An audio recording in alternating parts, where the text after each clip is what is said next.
Buenos días, soy Silvia Sosa. Mi ponencia, Gestión Comunitaria, el camino hacia la descentralización.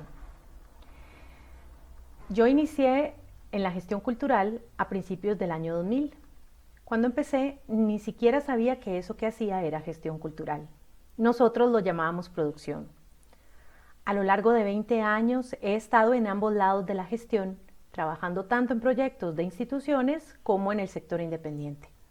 Y puedo decir con certeza que los valores e ideas de hace 2 décadas siguen siendo los mismos. La gestión cultural es relativamente reciente como concepto en nuestro país, pero sus implicaciones prácticas se remontan a las primeras manifestaciones artísticas que se organizaron en nuestra nación. Una de las dinámicas más importantes es que en los últimos 20 años se ha realizado un reconocimiento y puesta en valor del trabajo que realizamos los y las gestoras culturales. Entre otros motivos, el reconocimiento al aporte que hacemos a la sociedad y sobre todo el propiciar la profesionalización y sistematización de la práctica. En ese sentido, la gestión cultural, que en sus inicios estuvo muy asociada a creadores que debían emprender labores de acompañamiento a sus procesos artísticos para lograr su producción, realización y difusión, ahora se perfila como una profesión donde las personas con distintos perfiles profesionales pueden convertirse en gestores culturales. Por ejemplo, sociólogos, quienes con su estudio aportan a recabar información, a analizar e interpretar los distintos comportamientos sociales y desde ahí adaptar su trabajo a los distintos procesos y proyectos. Antropólogos, que con su estudio sobre estructuras sociales rescatan información vital sobre el desarrollo y los modos de vivir de pueblos, algunos incluso en riesgo de desaparecer, pero que nos dan una luz de las prácticas vitales que no deberíamos de perder. Ejemplo de esto es el buen vivir de la filosofía Sumakusai de los pueblos andinos que recientemente se ha logrado poner en valor por los gobiernos de Ecuador y Bolivia. Psicólogos, un grupo muy potente de profesionales que en el entendimiento de la mente y el comportamiento humano trabajan con los mecanismos de reconocimiento, sentido de pertenencia y otros que aportan a lo que hacemos. Administradores de empresas que llegan a ordenar la casa. De una forma más técnica y formal, sí, pero su aporte es vital en la creación de proyectos e iniciativas a largo plazo que requieran ponerle ojo a financiamiento y administración de recursos. En otras palabras, no hay que ser artista para trabajar en gestión cultural. Lo que sí hay que tener es un genuino interés en aportar al tejido social, a paliar problemas y dificultades y sobre todo a construir a partir de proyectos culturales y artísticos una mejor sociedad. Nuestro trabajo dinamiza los procesos sociales y por ello la formación y la sistematización del conocimiento son muy importantes para nosotros. Pero además, un buen gestor o gestora cultural debe tener ciertas características: sensibilidad artística, liderazgo, creatividad, planificación, capacidad estratégica, innovación, capacidad de escucha, búsqueda de viabilidad económica, social y política. Y sí, nuestro trabajo tiene un gran componente político. José Luis Mariscal, gestor cultural y coordinador de la Maestría en Gestión Cultural de la Universidad de Guadalajara, nos dice que el gestor cultural es un especialista en la organización social de la cultura.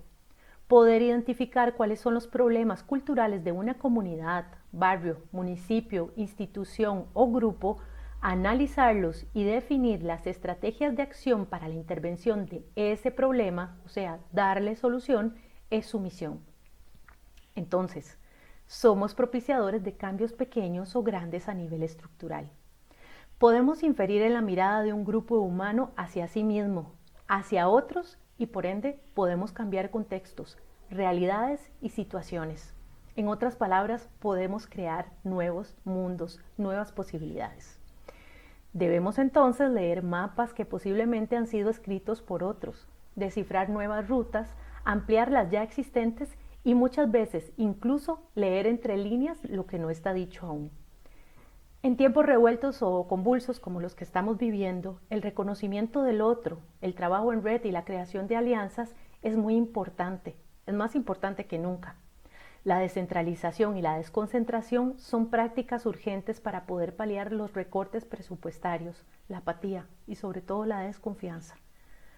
No es nuevo decir que en la periferia hay mucho potencial y mucho por hacer, pero entonces, ¿por qué seguimos centralizando los esfuerzos? ¿Por qué los presupuestos llegan a cuentagotas a esos lugares? ¿Por qué el vallecentrismo sigue a oídos sordos de las dinámicas potenciadoras que ya se están gestando fuera de la gran área metropolitana?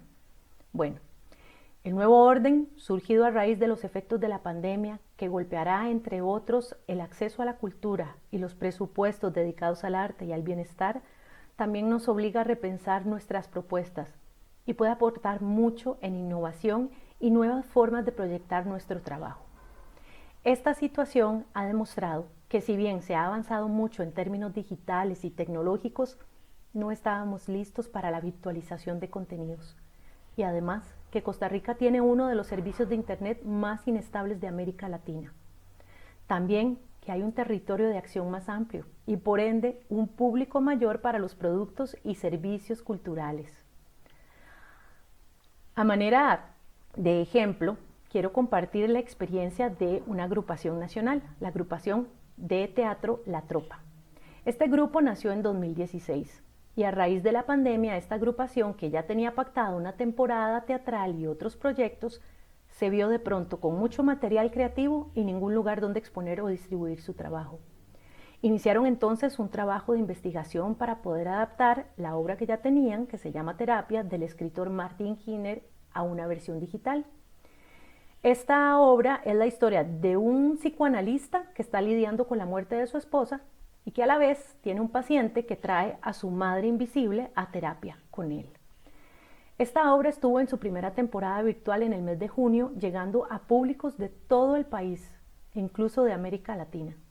Muchas de esas personas accedieron por primera vez a esta nueva modalidad, pero incluso otras accedían por primera vez a un espectáculo que tuviera que ver con el teatro, aunque fuera de forma digital.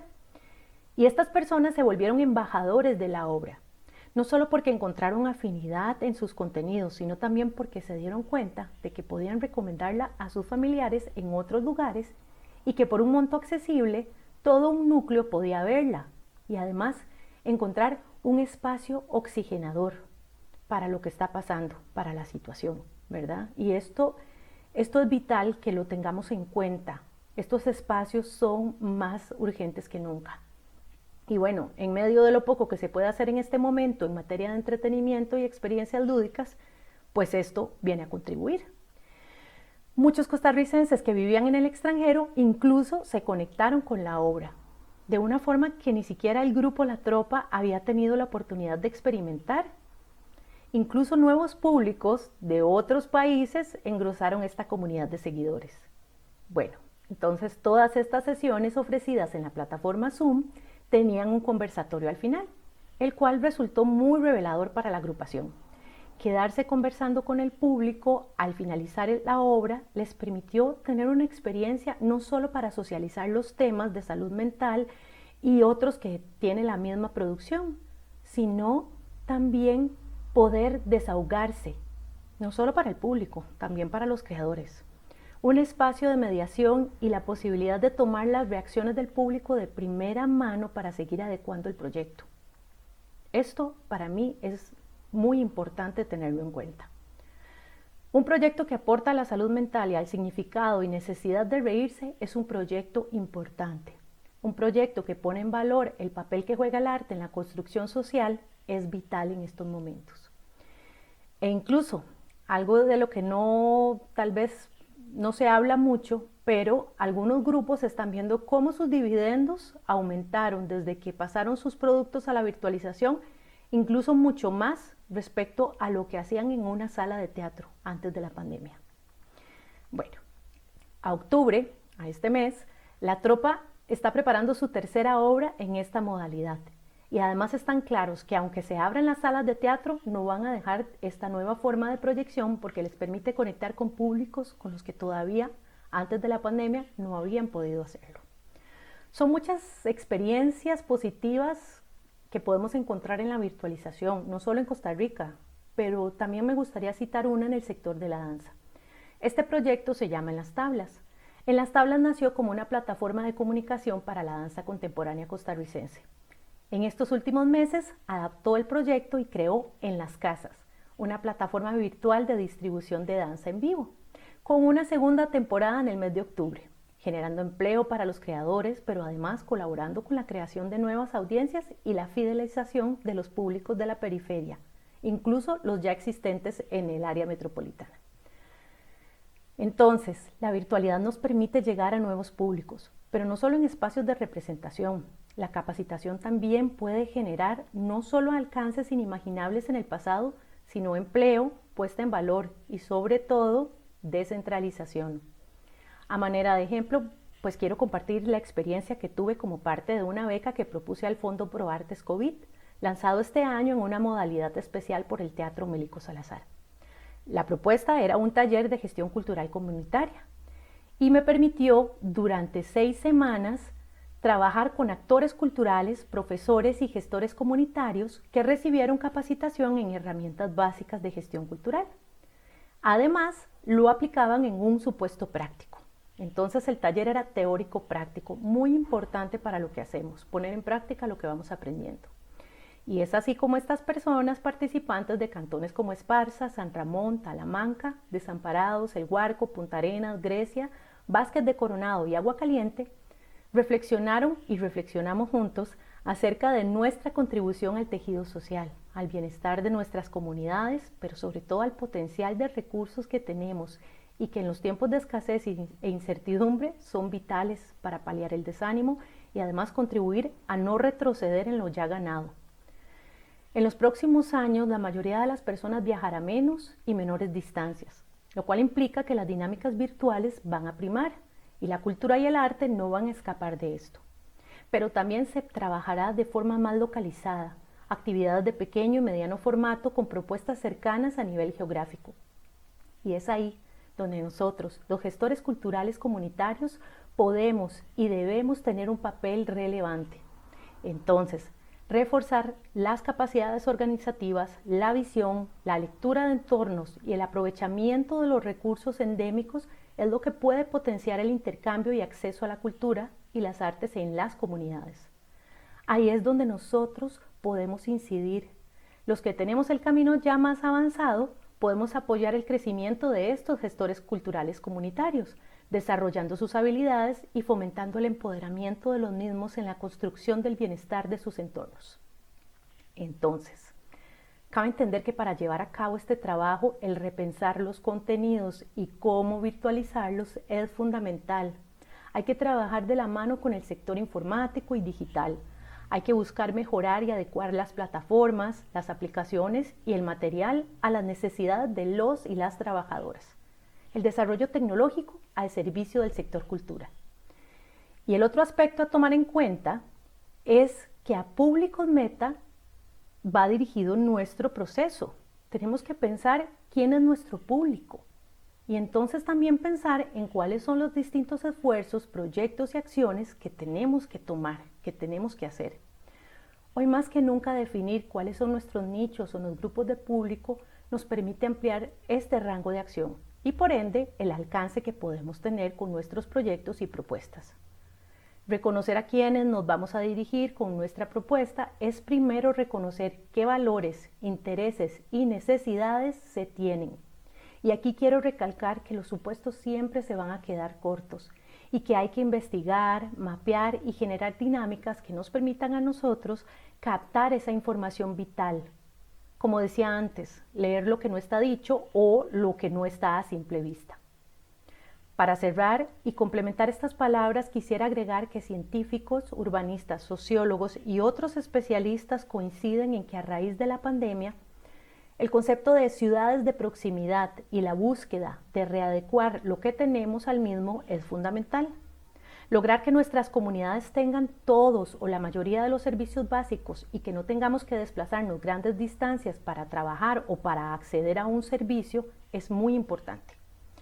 Esto es lo que va a ser posible en la medida en que comprendamos cuáles son los pasos que nos van a permitir acercarnos más a este ideal en el futuro y que con nuestro aporte podemos apoyar propuestas que vayan en esa vía. Sobre todo en el incidir en procesos donde podamos imaginar con nuestras comunidades, con nuestros vecinos, mejores futuros y además trabajar en conjunto para hacerlos una realidad. Para que esto suceda, debemos propiciar espacios de participación y reflexión, de propuesta y construcción, permitiendo que las comunidades trabajen en redefinir sus entornos. En otras palabras, tenemos que trabajar de adentro hacia afuera. Muchas gracias.